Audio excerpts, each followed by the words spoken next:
Boa noite, família, irmãos e irmãs queridos, em nome de Cristo Jesus, Senhor. Uma boa noite, boa viração do dia. Bem-vindos aí à nossa mesa preparada pelo Senhor, mesa de família, mesa de comunhão, mesa de irmãos, amém? Em nome de Cristo Jesus, o Senhor. Muito bom, graças a Deus, né? Mais um dia, mais uma oportunidade e mais um encontro de transformação, de reflexão, né? Encontro da gente poder colocar nossas vidas a serviço uns dos outros, potencializando a vida uns dos outros. Amém? Graças a Deus. Eu sou muito grato a Deus, porque Ele tem nos dado esse privilégio, né? Essa oportunidade e essa responsabilidade da gente se encontrar, abençoar uns aos outros, fortalecer uns aos outros, animar, ser família, comunicar virtude. Amém? Graças a Deus. Um tempo mesmo assim no Senhor. E muitos testemunhos aí. E muito bom mesmo. Essa semana é muito especial, a gente está se preparando aí para comemorar daqui a alguns dias o aniversário de 70 anos da minha amada Lana, bênção de Deus, mulher de Deus, e muito bom, né? Ela é uma viração do dia para nós aqui, né? Eu fiz a minha viração do dia alguns anos atrás, agora é a viração do dia da minha querida esposa, companheira de tanto tempo, né? De tantos desafios, tantas alegrias, tantos testemunhos. E segunda-feira ela completa aí 60 anos, tá bom? É isso aí.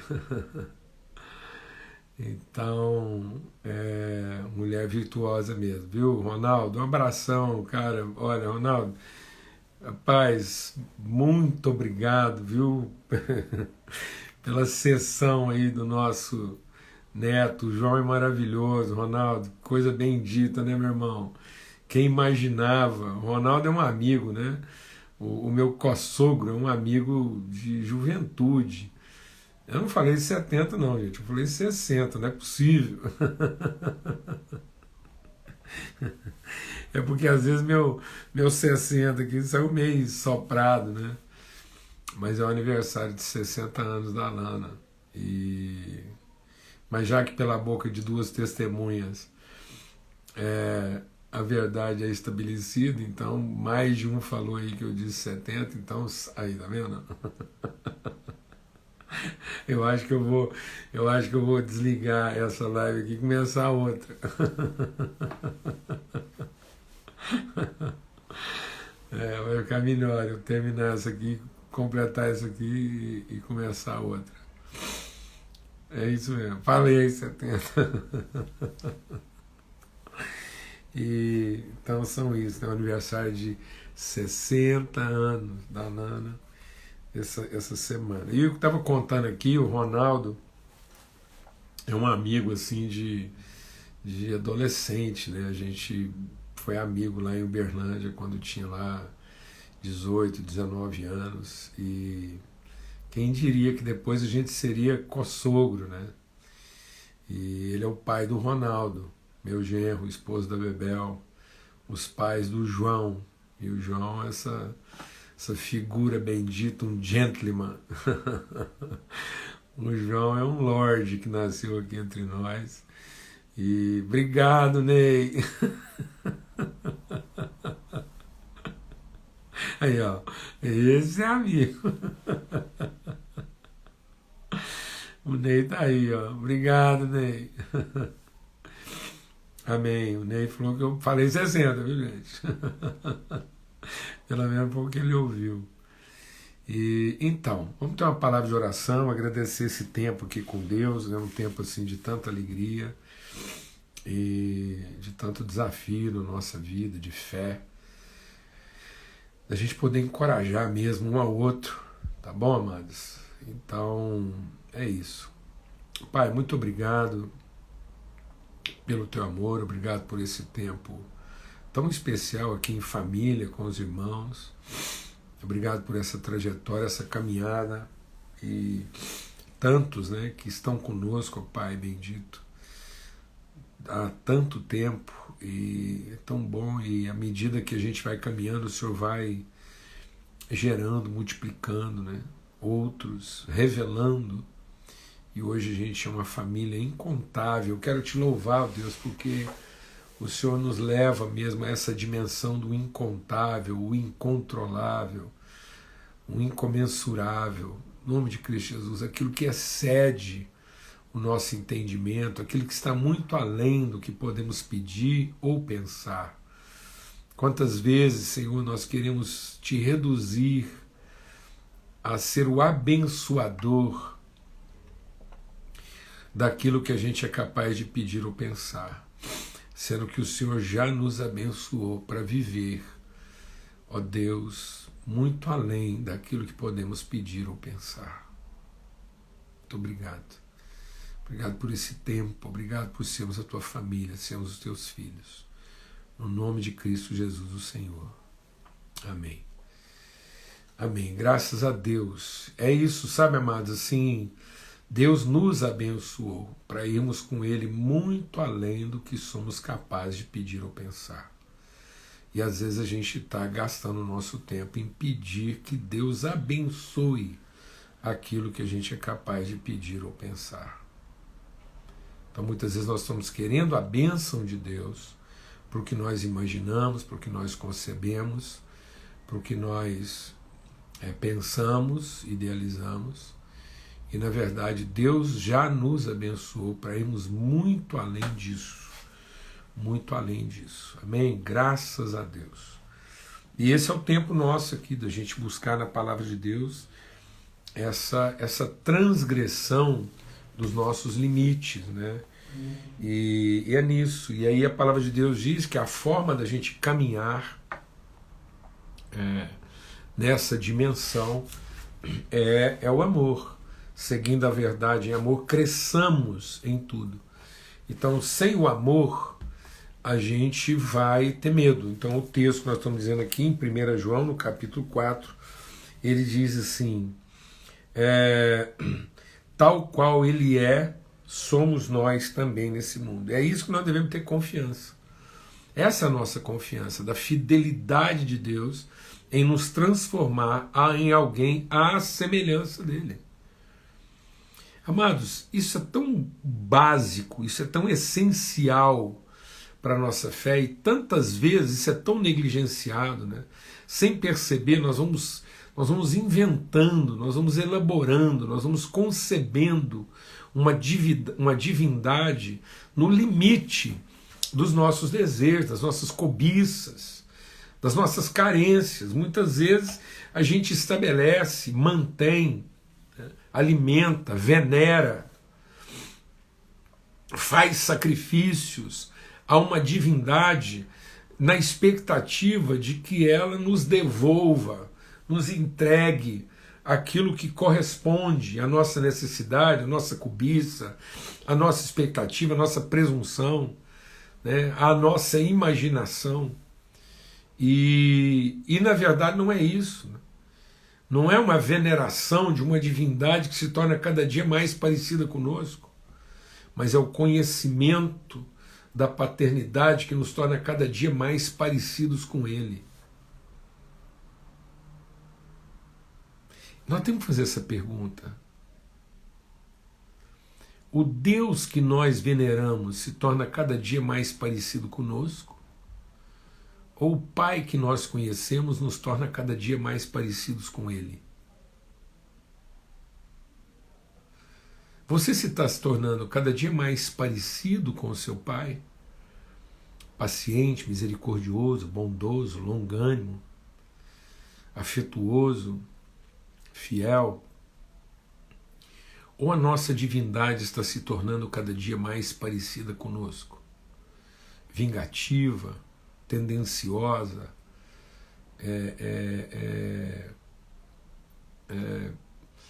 cheia de condenação, de juízo, cruel, inconstante. Então, o que está acontecendo? As pessoas estão percebendo um Deus que fica cada dia mais parecido conosco, um Deus cheio de raiva, de ira, um Deus iracundo, um Deus vingativo, um Deus cruel, um Deus que polariza, que não acolhe, ou as pessoas vão olhando para nós e percebendo filhos cada vez mais parecidos com o Pai. Bondosos, pacientes, fiéis, longânimos. Então, a gente está se tornando cada vez mais cheio de direito, porque nosso Deus cada dia se parece mais conosco, ou nós estamos nos tornando cada dia mais seguros no sentido de entregar o que temos para entregar, porque nos tornamos cada dia mais parecidos com o nosso Pai. Então essa é a nossa confiança. Quando a gente se colocar diante do Pai, nós vamos ter confiança, porque tal qual Ele é, somos nós nesse mundo. Por isso que no amor não existe medo. Pelo contrário, o perfeito amor lança fora o medo, porque o medo envolve castigo. E quem tem medo não é aperfeiçoado no amor. Nós amamos porque Ele nos amou primeiro. Se alguém disser que ama a Deus e odiar o seu irmão, está mentindo. Então, amados, a gente está compartilhando aqui sobre isso, né? E o primeiro medo que a gente tratou aqui, e todos eles são formas distintas de um único medo, né? Que é o medo da morte. É o medo da interrupção, do colapso, né? E do impedimento. E aí o primeiro medo que a gente avaliou aqui, que pode nos deixar muitas vezes brutais, né, cruéis ou insensíveis, susceptíveis das coisas, inconstantes, foi o medo do cancelamento, né? O medo de ser impedido, o medo de ser silenciado, né? Não ter lugar de fala. Então, essa coisa, né, do gritar, né, do obrigar as pessoas a essa coisa de ser escutado, né, e não a coisa de ser ouvido. Então, a palavra de Deus diz que nós não temos que ter esse receio, né? E ainda que a nossa voz seja silenciada no sentido de sermos calados, a voz do Espírito em nós continuará a ser ouvida, né? Como Deus falou para Caim: você calou o seu irmão, mas a voz do sangue dele continua clamando, e eu ouvi, né? Então não é ser só escutado pelos homens, né? É ser ouvido por Deus. Então, se a gente é ouvido por Deus, os homens vão ouvir quando Deus falar de nós. Então o Caim não queria, o Abel se tornou para o Caim um barulho, um incômodo, um ruído. E aí o Caim foi lá e cancelou o Abel. Mas a voz do Abel continuava a ser ouvida do Senhor, e o Senhor vem para fazer com que o Caim seja agora forçado a ouvir a voz de Abel na boca de Deus. Tremendo isso, amados. Às vezes a gente está querendo cobrar algumas coisas das pessoas, e a palavra de Deus diz: não vingueis a vós mesmos, ao Senhor pertence isso. E às vezes a gente não quer deixar Deus falar conosco, né? Dizer conosco. Jesus diz: meu Pai testemunha comigo daquilo que eu estou dizendo a vocês. Depois a gente falou sobre o medo do futuro, né? Essa coisa de querer ter uma previsibilidade, o controle, né? As garantias. E isso é bobagem, né? Nós não temos que tentar, né, controlar aquilo que de fato a gente não tem controle. Nós não temos controle no dia de amanhã. Olha, amados, isso é tão forte na nossa vida, a gente tinha que encarar isso assim com muito mais sobriedade, com muito mais maturidade, que o próprio Jesus, falando a respeito de futuro, ele diz assim, há coisas aí no futuro que nem ao filho foi reservado saber, são coisas do Pai. Do Pai. Isso é muito forte, né? E Jesus está dizendo que o Espírito não nos faz saber tudo, mas o Espírito nos leva a conhecer bem.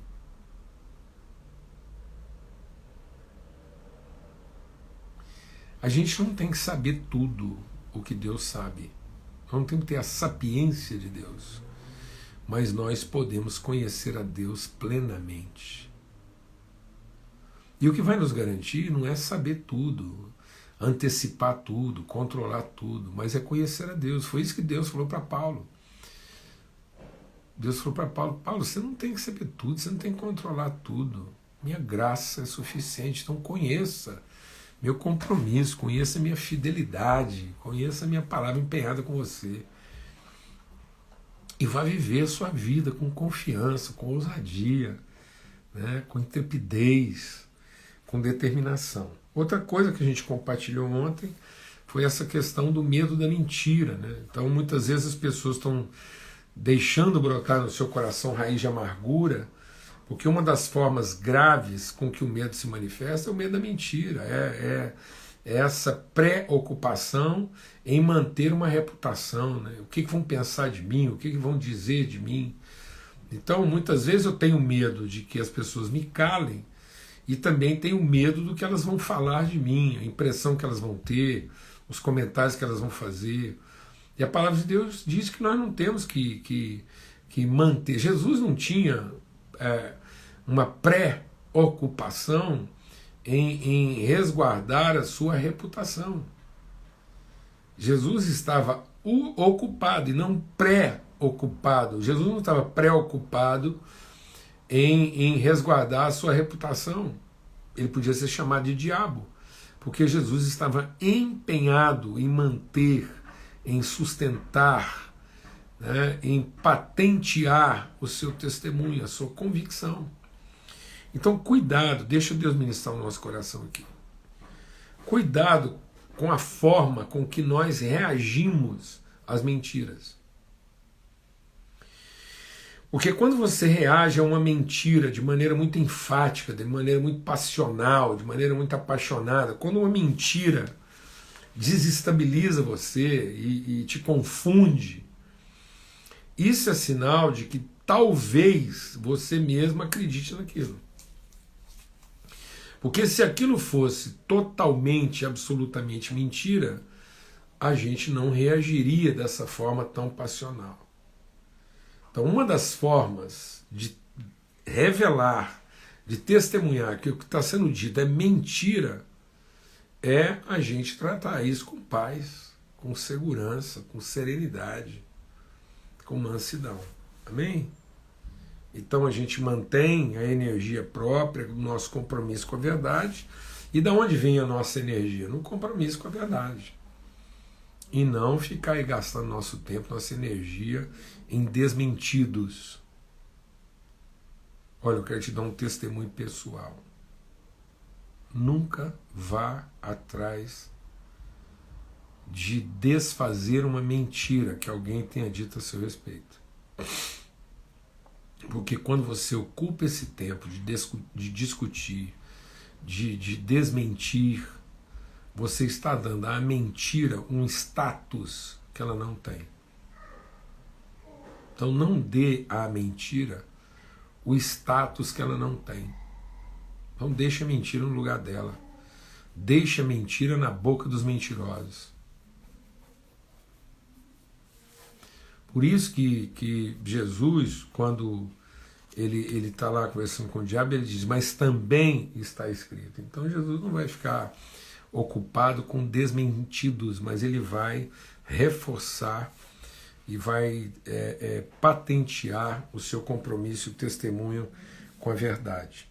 E aí hoje a gente quer compartilhar um pouco sobre o medo do dano, né? O medo do prejuízo, o medo de sofrer o prejuízo, o medo de sofrer o dano, o medo de ser prejudicado, o medo de ser roubado, né?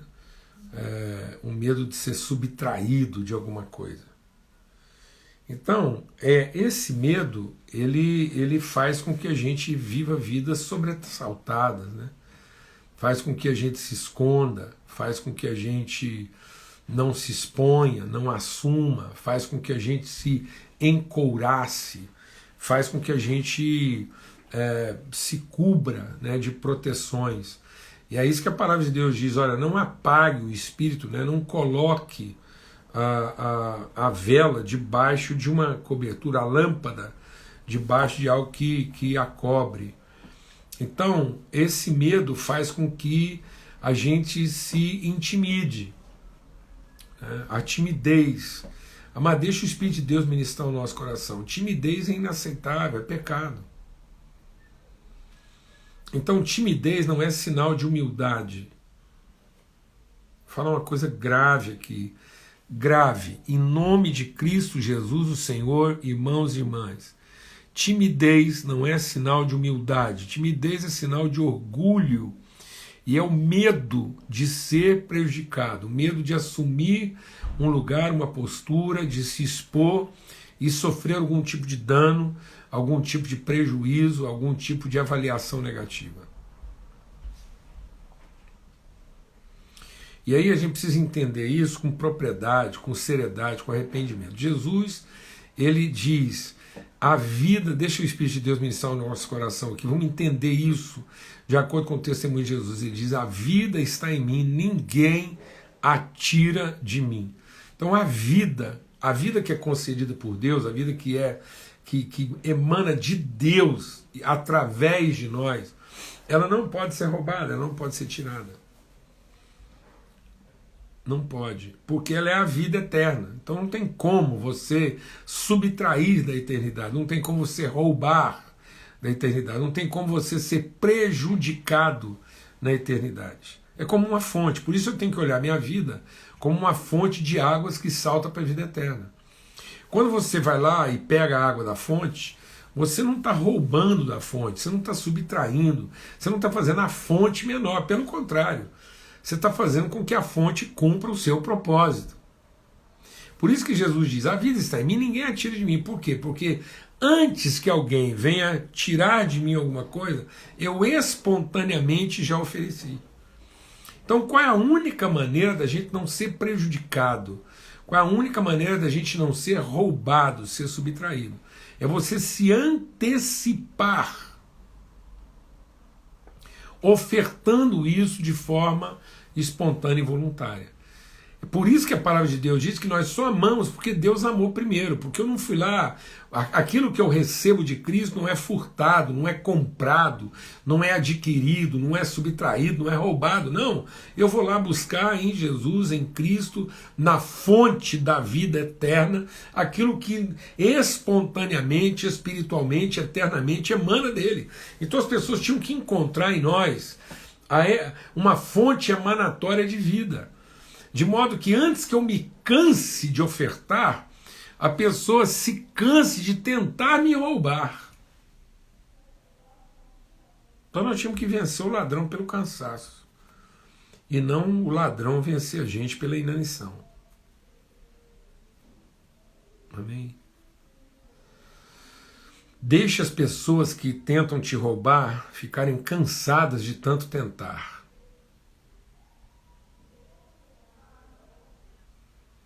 Deixa as pessoas que tentam te prejudicar ficarem cansadas de tanto tentar. Porque maior do que a capacidade delas de roubar, de subtrair, de saquear, é a sua autoridade em dar. Então você se antecipa. A sua oferta é anterior àquilo que a pessoa pode querer tirar a você. Então você está sempre antes. Por isso que a vida está no princípio, na origem. Então a vida não acontece, né, a partir do que a pessoa toma. A vida acontece a partir da nossa, né, da nossa proatividade em ofertar primeiro. Então, a pessoa vai amar a partir do momento que a gente se antecipa amando a pessoa. E aí vamos entender um princípio aqui essencial para a nossa vida. É que quando a pessoa rouba você e você deixa brotar no seu coração uma raiz de amargura, porque você está se sentindo roubada, você dará contas da sua amargura. E a sua amargura vai fazer com que a pessoa seja culpada. E a culpa nunca vai transformar ninguém. Então como é que Deus trabalha? Deus não trabalha a culpa, Deus trabalha a responsabilidade. Então, como ele se antecipa na oferta, aquele que tomou agora não é o quê? Um roubador culpado, mas é um recebedor responsável. Por isso que Deus vai poder trazer juízo sobre a vida dessa pessoa, porque no fim, Deus não vai vir para reivindicar a culpa. Deus vai vir para confrontar a responsabilidade. Tanto que no dia do juízo, Jesus não está condenando ladrões. No dia do juízo, Cristo vai condenar irresponsáveis. Jesus deu a vida para salvar ladrões. E sabe por que um deles foi salvo? Porque recebeu. E sabe por que o outro foi condenado? Porque ele não recebeu, continuou roubando. Então, Jesus se antecipou oferecendo, o que recebeu foi redimido, e o que não recebeu continuou ladrão. Então, quando eu me antecipo à oferta, eu estou oferecendo ao ladrão a oportunidade de se tornar responsável pelo que ele recebeu. Assim ele tem chance de ser transformado, porque eu apresentei para ele a possibilidade de não ser ladrão. Mas se eu me fico ressentido, se eu fico magoado por ele ter roubado, então eu continuo dizendo que ele é ladrão. E eu, amargurado. Estamos ambos condenados. Então, não se deixe condenar porque você tem medo de ser prejudicado. Mas aprenda a salvar antecipando a sua oferta. Antecipando a sua oferta. Porque assim você está dando às pessoas a oportunidade, a sublime oportunidade de assumirem responsabilidade. Por isso que lá no dia do juízo Jesus diz assim: eu estive preso e você não foi me visitar, eu estive enfermo e você não esteve comigo. Então Jesus não está falando de alguém que foi, ele não está dizendo que ele foi roubado, ele está dizendo: olha, você tinha o privilégio de ser um abençoador, mas você preferiu continuar ladrão. Amém? Em nome de Cristo Jesus. Para que as pessoas possam cair em si e perceber que a partir da relação conosco, elas estão renunciando